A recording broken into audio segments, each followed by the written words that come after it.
11 बजे थे। शहर के सबसे बड़े बैंक में एक साधारण से कपड़े पहने हुए बुजुर्ग व्यक्ति, जिनके हाथ में एक पुराना सा लिफाफा था, अंदर दाखिल होते हैं। जैसे ही वह बैंक में प्रवेश करते हैं, अंदर मौजूद सभी ग्राहक और बैंक कर्मचारी उन्हें अजीब नजरों से देखने लगते हैं। इस बुजुर्ग व्यक्ति का नाम था चरण दास। चरण दास जी के एक हाथ में छड़ी थी और दूसरे में वही पुराना लिफाफा। वह धीरे धीरे ग्राहकों के लिए बने काउंटर की तरफ बढ़ते हैं। इस काउंटर पर एक महिला कर्मचारी बैठी थी, जिसका नाम था सीमा। बैंक के अंदर मौजूद हर व्यक्ति की निगाहें चरण दास जी पर टिकी हुई थी। धीरे धीरे चरण दास जी सीमा के पास पहुंचते हैं और बड़ी विनम्रता से कहते हैं, देखिए बेटी, मेरे खाते में कुछ गड़बड़ हो गई है। ये ठीक से चल नहीं रहा है। ये कहते हुए चरण दास जी लिफाफा सीमा की तरफ बढ़ाते हैं, लेकिन सीमा चरण दास जी के कपड़ों को देखकर उन्हें परखती है और कहती है, बाबा, कहीं आप गलत बैंक में तो नहीं आ गए? मुझे नहीं लगता कि आपका खाता इस बैंक में होगा। तभी चरण दास जी सहजता से कहते हैं, बेटी, एक बार तुम देख तो लो, शायद मेरा खाता इसी बैंक में हो। सीमा लिफाफा रखते हुए उनसे कहती है, बाबा, इसमें थोड़ा समय लगेगा और आपको थोड़ी देर इंतजार करना होगा। इतना कहकर सीमा और बैंक में मौजूद अन्य लोगों का काम करने लगती है। चरण दास जी वहीं खड़े होकर इंतजार करने लगते हैं। थोड़ी देर तक इंतजार करने के बाद वह दोबारा कहते हैं, बेटी, अगर तुम थोड़ी व्यस्त हो तो तुम मैनेजर को फोन कर दो। दरअसल मुझे उनसे भी कुछ काम है, तो मैं उनसे कुछ बात कर लेता हूँ। इसके बाद सीमा न चाहते हुए भी अपना फोन उठाती है और मैनेजर सुनील के केबिन का नंबर डायल करती है। उसने फोन करके मैनेजर को बताया कि एक बुजुर्ग व्यक्ति उनसे मिलना चाहते हैं। मैनेजर सुनील चरण दास जी को दूर से ही देखता है। चरण दास जी बड़े साधारण दिख रहे थे। मैनेजर सुनील फोन पर सीमा से पूछता है, क्या यह हमारे बैंक का ग्राहक है या ऐसे ही कोई मुंह उठाकर चला आया है? सीमा कहती है, सर, यह बात तो मुझे नहीं पता, लेकिन यह आपसे मिलने की बात कर रहे हैं। तब मैनेजर सुनील कहता है, ऐसे लोगों के लिए मेरे पास समय नहीं है। तुम ऐसा करो, इन्हें बिठा दो, थोड़ी देर बैठकर यहां से चले जाएंगे। मैनेजर सुनील के आदेश अनुसार सीमा चरण दास जी को वेटिंग एरिया में बैठा देती है। वह कहती है, बाबा, आप वहां बैठ जाओ, थोड़ी देर में मैनेजर साहब फ्री हो जाएंगे और उसके बाद आपसे मिल लेंगे। चरण दास जी वहां से टहलते हुए वेटिंग एरिया की तरफ चले जाते हैं और कोने में रखी एक कुर्सी पर जाकर बैठ जाते हैं। सभी लोग अभी भी चरण दास जी की तरफ देख रहे थे, क्योंकि वहां जितने भी ग्राहक आते थे वे सूट बूट में होते थे, जबकि चरण दास जी ने साधारण कपड़े पहन रखे थे। देखने से भी नहीं लग रहा था कि उनका खाता इस बैंक में होगा, क्योंकि इस बैंक में अमीर लोगों के खाते होते थे। इसी वजह से चरण दास जी आकर्षण का केंद्र बन गए थे और सभी लोग उन्हें घूर घूर कर देख रहे थे और उनके बारे में तरह तरह की बातें बना रहे थे। यह बातें चरण दास जी को भी सुनाई देती हैं, लेकिन वह इन सभी चीजों को अनदेखा करते हैं और अपना नंबर आने का इंतजार करते रहते हैं। वह सोचते हैं कि थोड़ी देर में मैनेजर आएगा और मैं उससे बात कर लूंगा। बैंक के अंदर एक और व्यक्ति छोटी पोस्ट पर काम करता था, जिसका नाम था अमित। अमित अभी बाहर गया हुआ था और जैसे ही वह बैंक के अंदर आता है तो वह देखता है कि एक बुजुर्ग व्यक्ति वेटिंग एरिया में बैठा हुआ है, जिसकी तरफ सभी लोग देख रहे हैं और उसके बारे में तरह तरह की बातें कर रहे हैं। कोई उसे भिखारी कह रहा है तो कोई कह रहा है कि इस बैंक में तो इसका खाता हो ही नहीं सकता और ये यहाँ कैसे आ गया, ऐसे लोगों को इन लोगों ने क्यों बैठा रखा है। इस तरह की बातें उनके बारे में चल रही थी। अमित ये सभी बातें सुन लेता है। इसके बाद अमित सीधा चरण दास जी के पास जाता है और बड़े आदर भाव से उनसे पूछने लगता है, बाबा, आप यहाँ क्यों आए हो और क्या काम है आपको? अमित को यह सब कुछ बहुत बुरा लगता है। वह बुजुर्ग व्यक्ति की हालत देखकर थोड़ा परेशान हो जाता है और इसी वजह से उनसे पूछने गया था। चरण दास जी अमित को बताते हैं, मुझे मैनेजर से मिलना है और उससे मुझे कुछ काम है। यह बात सुनकर अमित उनसे कहता है, ठीक है बाबा, आप थोड़ी देर यहाँ इंतजार करो, मैं अभी मैनेजर से बात करके आता हूँ। इसके बाद अमित मैनेजर सुनील के केबिन में जाता है और उन्हें उस बुजुर्ग व्यक्ति के बारे में बताता है।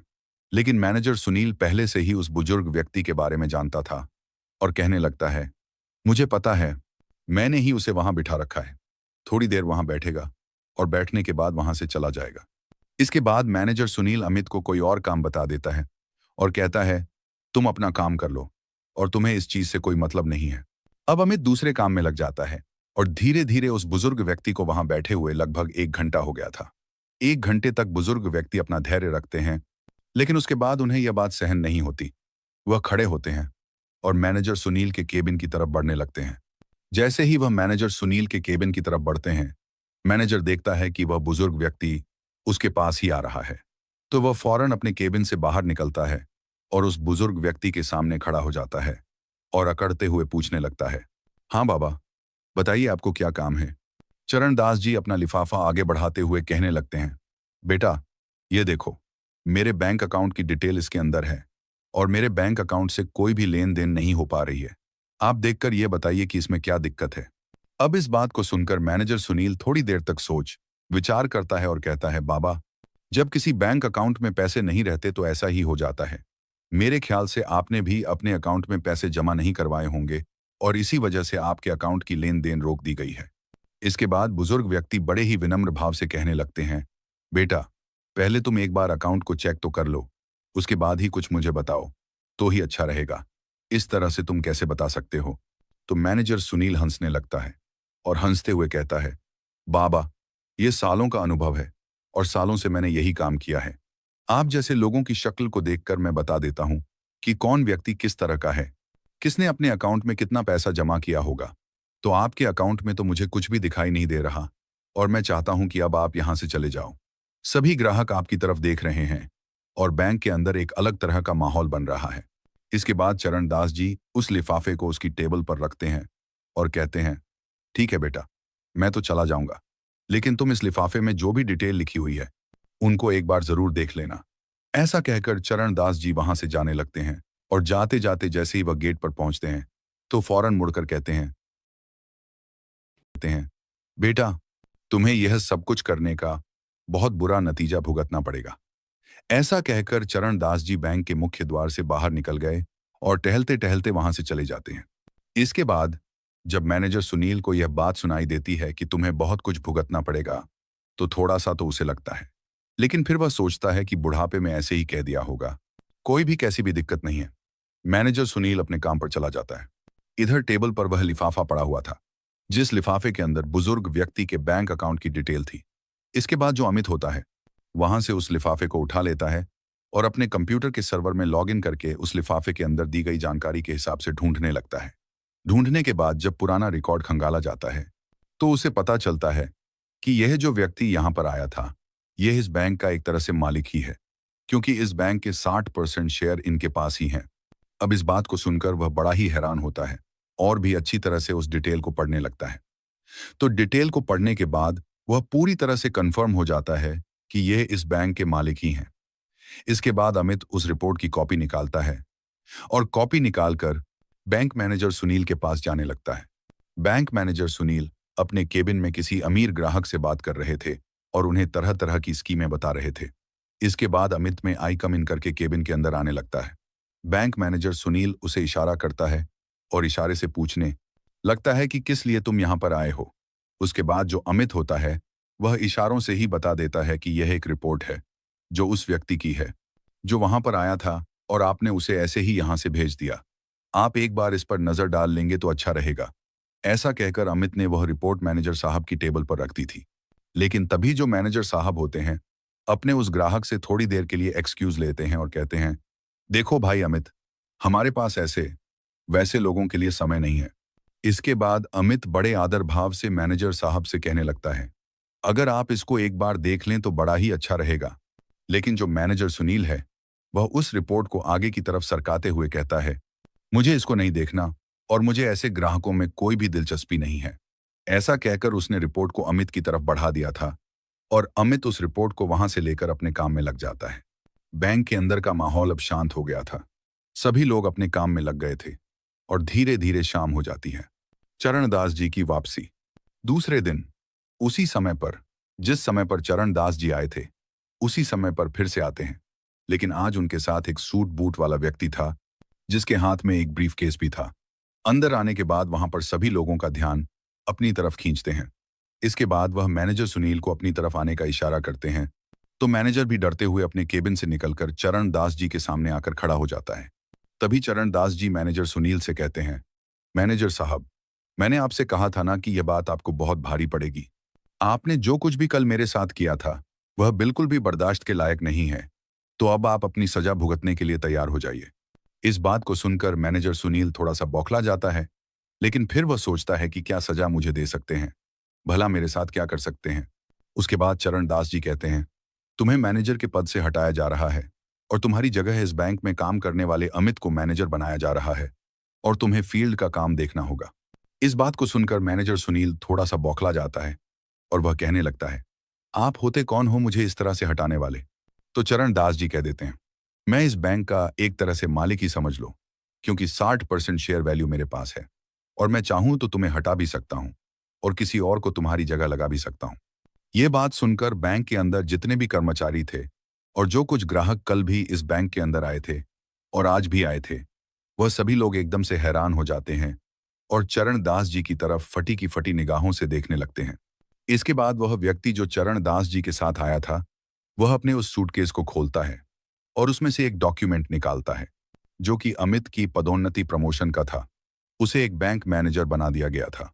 इसके बाद वह दूसरा लेटर निकलता है जिसको बैंक मैनेजर सुनील को दे देता है और कहता है, अगर तुम्हें फील्ड में ड्यूटी करनी है तो तुम बेशक से कर लो, लेकिन मैनेजर बनकर तुम इस बैंक में नहीं रह सकते। ये बात सुनकर मैनेजर सुनील के पसीने छूटने लगते हैं और वह अपनी कल की गलती के लिए बुजुर्ग व्यक्ति से माफी मांगने लगता है। लेकिन तभी जो चरण दास जी होते हैं वह उसे उठाते हैं और कहते हैं, माफी किस बात की मांग रहे हो और मैं किस वजह से तुम्हें माफ कर दूं? तुमने मेरे साथ जो व्यवहार किया था वह हमारे इस बैंक की पॉलिसी के खिलाफ है। क्या तुमने कभी भी इस बैंक की पॉलिसी नहीं पढ़ी? यहाँ पर गरीब और अमीर में कोई भी फर्क नहीं किया जाएगा और सभी को एक ही पलड़े में तोला जाएगा। दरअसल इस बैंक की स्थापना चरण दास जी ने ही की थी और उन्होंने यह बात पहले ही घोषित कर दी थी कि इस बैंक के अंदर किसी को भी गरीब नहीं समझा जाएगा और ना ही किसी को ज्यादा अमीर समझा जाएगा। सभी के साथ सामान्य व्यवहार किया जाएगा और कोई भी बैंक का स्टाफ ऐसा करता है तो उसके खिलाफ कड़ी से कड़ी कार्रवाई की जाएगी। तो चरण दास जी कहते हैं, वह तो मैं तुम पर रहम कर रहा हूं कि तुम्हें काम करने योग्य छोड़ रहा हूं, वरना मैं चाहूं तो तुझे यहां से हटा भी सकता हूं। जो तुमने मेरे साथ किया है वह बिल्कुल भी किसी के साथ नहीं होना चाहिए। तुम्हारे बैंक में काम करने वाला अमित, जिसके हाथ में कुछ भी नहीं था, लेकिन फिर भी उसने मुझसे आकर पूछा और मेरे लिए कुछ करना चाहा, तो इस पोस्ट के लिए वह असली हकदार है, ताकि वह ग्राहकों को अच्छी तरह से समझ सके और उनके कपड़ों को देखकर उनको जज ना कर सके। ऐसा कहकर चरण दास जी सीमा को बुलाते हैं और सीमा को भी इस बात के बारे में फटकार लगाते हैं। कहते हैं, मैं पहली गलती समझकर तुम्हारी इसे माफ कर रहा हूं, लेकिन बैंक के अंदर कोई भी व्यक्ति अगर आए तो उसको उसके कपड़ों से जज नहीं करना है, उसके बारे में तसल्ली से देखना चाहिए। अगर तुम मुझे पहले ही संभाल लेती तो इस मैनेजर के पास मुझे नहीं जाना पड़ता और मुझे और ज्यादा अपमान का सामना नहीं करना पड़ता। इसके बाद सीमा हाथ जोड़ने लगती है और उनसे माफी मांगने लगती है। कहती है, बाबूजी मुझे माफ कर दो, मुझसे बहुत बड़ी गलती हो गई और आगे से आपको ऐसा कुछ भी देखने को नहीं मिलेगा। इसके बाद चरण दास जी वहां से उस व्यक्ति के साथ वापस जाने लगते हैं और सभी लोगों से कहकर गए थे कि अमित से बहुत कुछ तुम्हें सीखने की जरूरत है और इससे जितना हो सके उतना सीख लीजिए, तुम्हारे लिए अच्छा होगा। अब मैं बीच बीच में यहाँ पर किसी ना किसी को भेजता रहूंगा जो तुम्हारी इन हरकतों के बारे में अच्छी तरह से मुझे रिपोर्ट दे सके। ऐसा कहकर चरण दास जी वहां से चले गए और बैंक का पूरा स्टाफ इस बारे में बात करने लगता है और सोचता है कि अब अच्छी तरह से काम करना होगा, कहीं अगली बार उनका नंबर ना आ जाए। इस बात को सोचकर पूरा बैंक सुधर जाता है और सभी लोग अच्छी तरह से उस बैंक के अंदर काम करने लगते हैं। चरण दास जी का यह कारनामा चारों तरफ फैल गया था और सभी लोग उस बैंक की बड़ाई करने लगते हैं और कहते हैं कि मालिक हो तो ऐसा हो, वरना बेशक से ना हो, क्योंकि ज्यादा मालिक अपने बैंक को खोलकर चले जाते हैं। फिर चाहे पीछे से मैनेजर किस तरह का काम करे या पीछे से कोई भी कर्मचारी कैसा भी काम करे, उन्हें इस चीज से कोई भी मतलब नहीं होता है। लेकिन चरण दास जी ने अपने मालिक होने का पूरा कर्तव्य निभाया और उस बैंक के कर्मचारियों को एक अच्छा सबक सिखाया। चरण दास जी के बारे में आपकी क्या राय है और अमित के बारे में आप क्या कहना चाहेंगे? अपनी राय कमेंट बॉक्स में लिख सकते हैं और लोगों के साथ साझा कर सकते हैं। अगर आपको वीडियो अच्छी लगी तो वीडियो को लाइक और चैनल को सब्सक्राइब जरूर करें, ताकि हमें थोड़ा सा हौसला मिले आप लोगों के लिए ऐसे ही अच्छे अच्छे वीडियो बनाने के लिए। इन कहानियों को सुनाने का उद्देश्य किसी को परेशान करना बिल्कुल भी नहीं है। यह कहानी आपको इसलिए सुनाई जाती है ताकि आप लोग इन कहानियों में से कुछ ना कुछ सीख सको और अपने जीवन में उस चीज को लागू कर सको। मिलते हैं किसी अगली वीडियो में नए टॉपिक के साथ। तब तक के लिए जय हिंद, जय भारत। आप सभी का बहुत बहुत धन्यवाद।